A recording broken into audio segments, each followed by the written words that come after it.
Hello and welcome back to Nat Scraps. Hope you're having a wonderful day and that you have been able to get your fingers inky and do some craft. Today I'm working with you, just seeing a layout there. I did that on a YouTube live, and this is the negative of what that was left over from that. So I'd made one layout with the positive and one that I am attempting to make a layout with the negative. Now, I started off thinking I was going to have some pretty patterned papers from the Now and Forever collection underneath this, and I just couldn't bring myself to use a whole piece of paper for it. I do have the stamp set, which I finally have after a very long contorted story where the set got lost in the mail and lots of other stuff had happened. I've got a really pesky fly flying around. I hope you guys can't hear that. It's really annoying me. Anyway, back to the story. So I am attempting to do this now in black and white. So I hope you guys can stick around to the end. Hope you guys will see what I come up with and let me know in the comments, guys. Did I succeed in doing this now and forever with black and white stamp set, or have I completely failed? And I would love to hear your thoughts on it. I am stamping a few of these out, and you can see I am doing them in both the black ink. I've also got the pewter ink underneath there on some of them, and I'm using a little bit of the white daisy pigment ink as well, and I'm having varied results with that. So I'm trying to get a two-tone black and white sort of negative space rather, but my white daisy is so juicy. I think I need to leave it open for a day or so because it's way too juicy. I even get some paper towel and wipe over the whole pad and try to get some of that juice off the top, but it kind of just leaches everywhere. So I'm not having great results with that. I end up using that should be the detailed section there, and then going back over with the pewter and stamping, doing a second generation stamping. So stamping it off and then stamping again. And you see here I forget to stamp it off, and that just is way too dark. So I'm experimenting with lots of different things and getting different tones because that's what I want. I want to see sort of like different variations of black, white and grey rather than just black and white.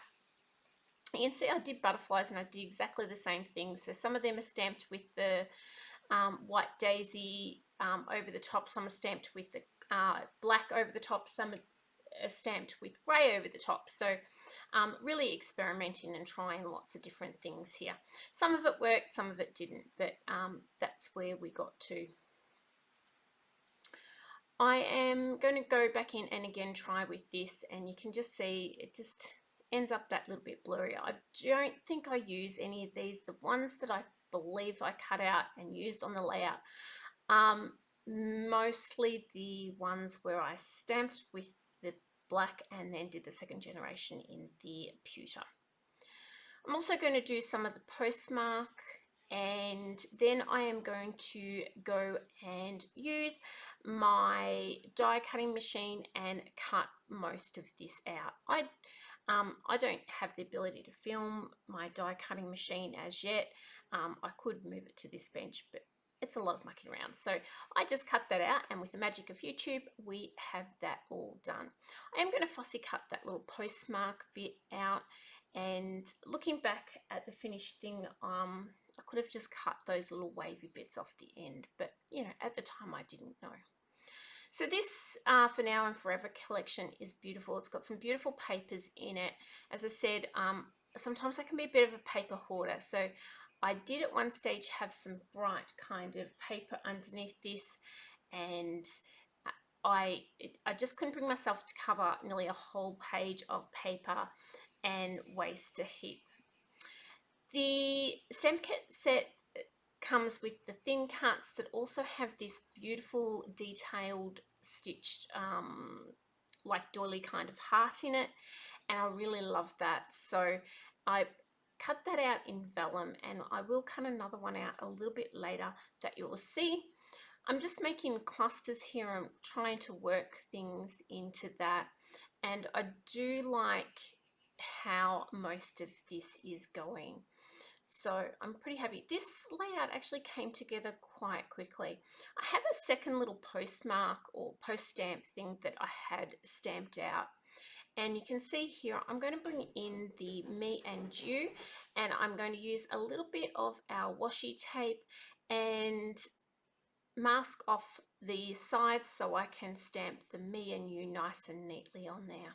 I did a little test stamp to see how wide I needed to do that masking to make it even on either side. Once I've got that done, I'm going to do just a little bit of blend in there, and that's just so that it looks like it fits in with sort of that grey, white, black theme that I'm going for, and just a little bit of hand doodling around the edge to give it a little bit of form. So now I've got that, I can stick that in the other side, and I really like that piece there. It's one of the things I'm really happy with on the layout. Here I've got, I did a little bit of blending around that vellum piece, and then I have that mixture of flowers and bits and pieces. Oh, here's one of the silly things I did.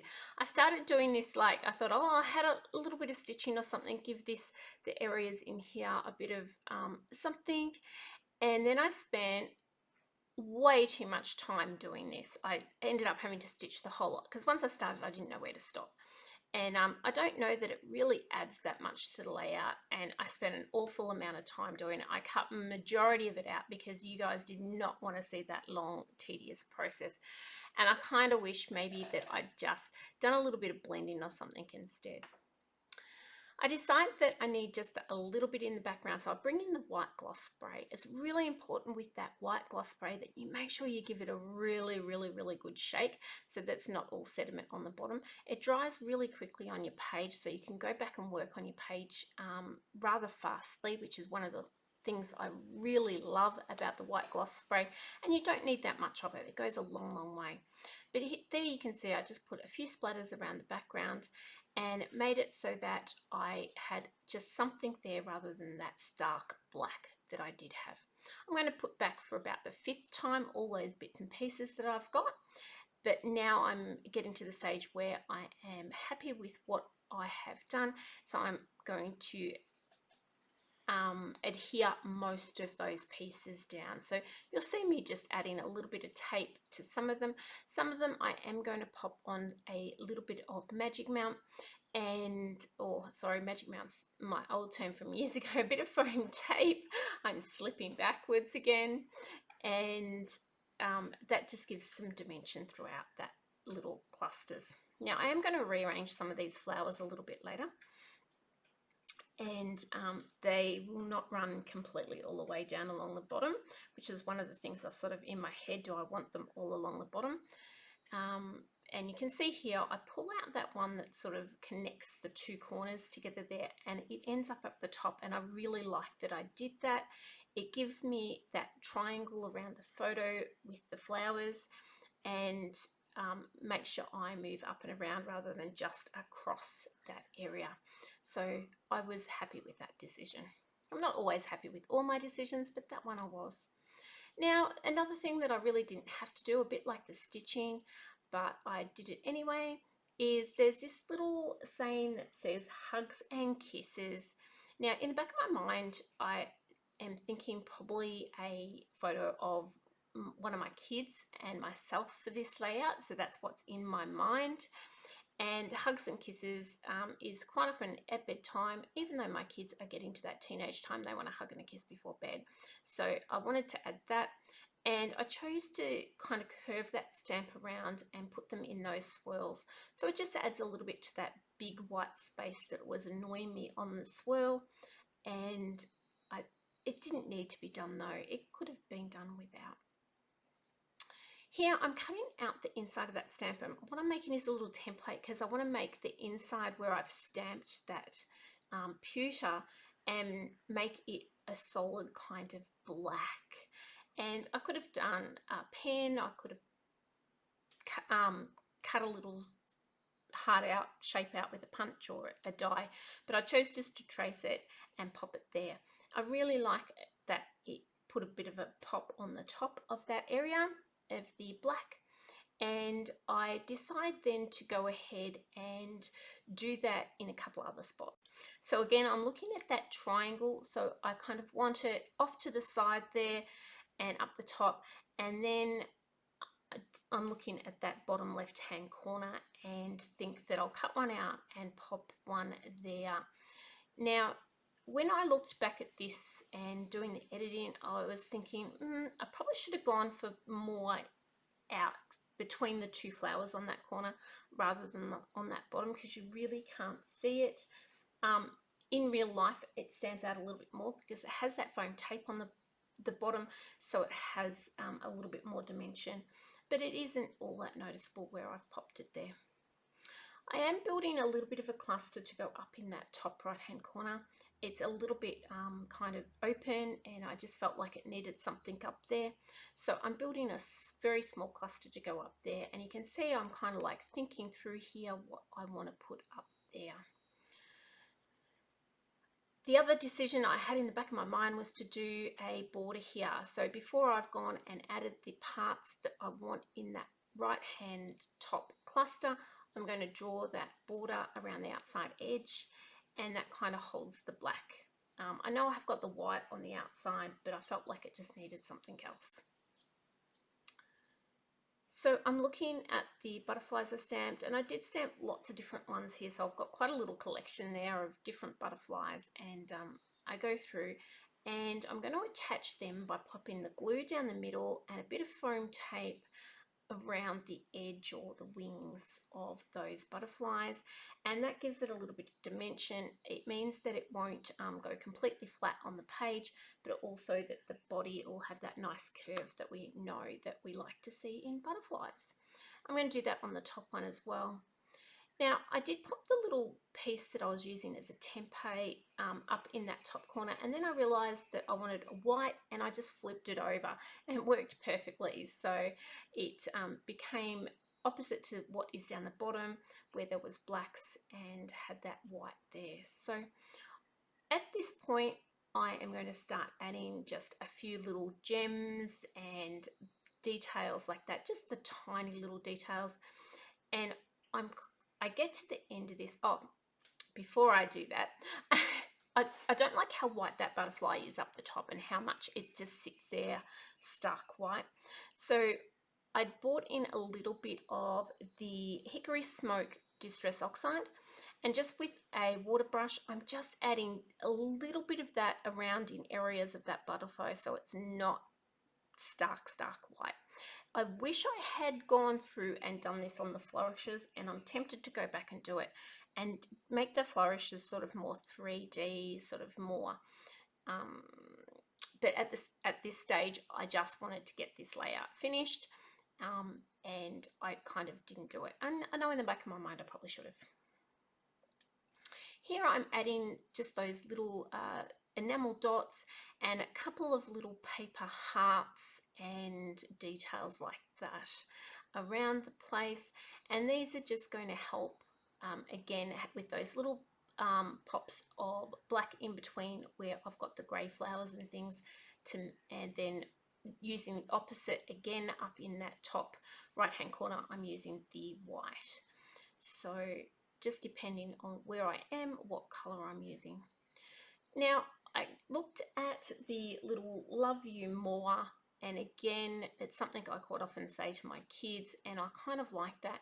I'm trying to think, can I put it in here somewhere? So I'm trying to figure out how I can put it in, how I can make it stand out, because there's so much going on in that flourish, and the flourish is quite distracting as well, like that heart on that side. So I keep getting a little bit distracted over it, and my eye wants to lay in that spot where everything's swirling around.